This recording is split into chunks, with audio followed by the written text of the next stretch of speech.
para mí sería suficiente. Bien. ¿Usted, doctor, alguna pregunta?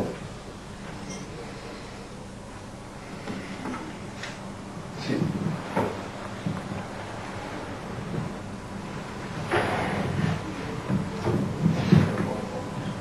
Para que diga el testigo si antes de ingresar al tribunal se reunió con el tercero citado. Me voy a poner, doctor. Quiero que salga el testigo. Bueno.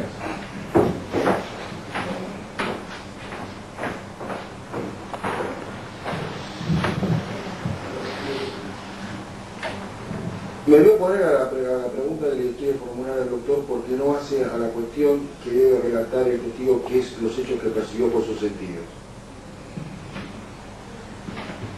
Yo la mantengo, doctor.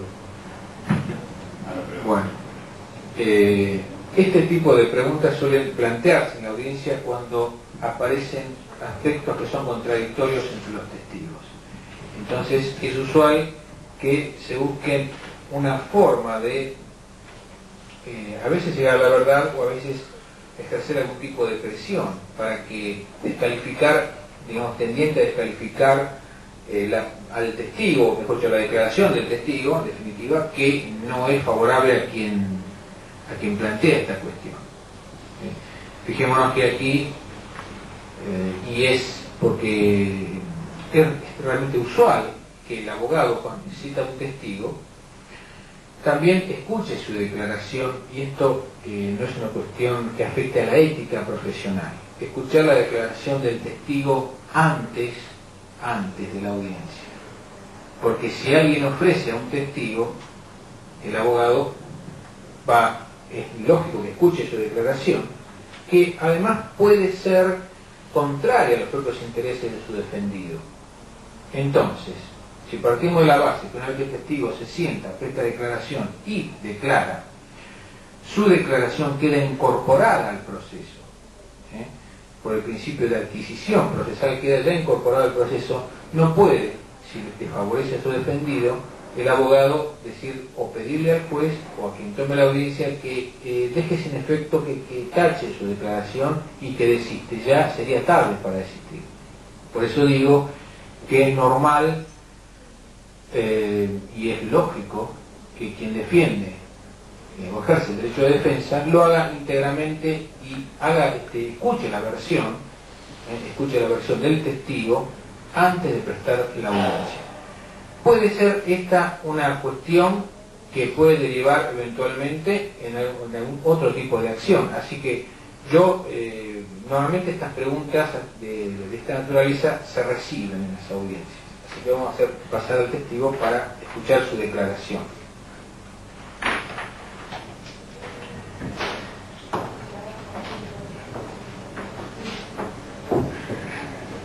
Bueno, señor Chasqui, la pregunta es entonces, ¿sí puede repetirla, doctor?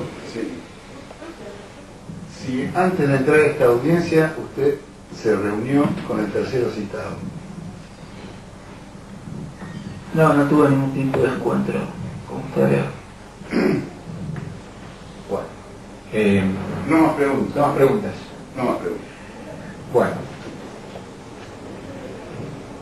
Hay, a propósito de esta última pequeña incidencia que se realizó en la audiencia, yo decía que puede derivar en algún otro tipo de situación. Normalmente tenemos que decir puntualmente que se refiere al artículo 449 del Código, que se refiere al falso testimonio u otro delito, que nos dice esta norma, que si la declaración ofrecida,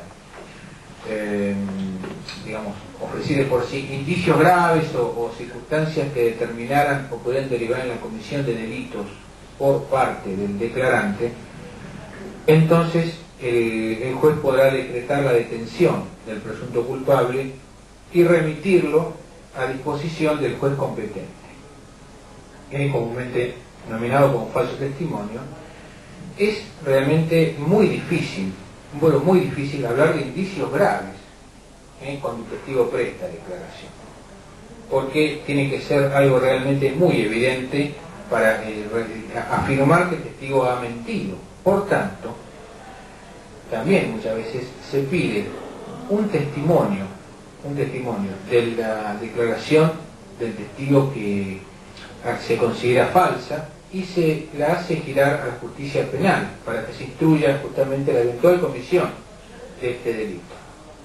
Pero ¿cuál es la realidad? ¿Qué es lo que ocurre con esta situación? Ocurre que en países, sobre todo de carácter anglosajón, donde todo el andamiaje del valor de lo que es un proceso se sustenta esencialmente en la verdad de la declaración, de los dichos de las partes y de los testigos. Si falla este aspecto, como una estantería ocurre que se cae. Entonces, no se puede permitir que este aspecto falle, y por eso es realmente gravísima la sanción penal que le puede caber a una persona por el solo hecho de faltar a la verdad, de decir mentiras, inclusive por entrar, ingresar, pasar la aduana y prestar una declaración que no es una jurada, que no es real.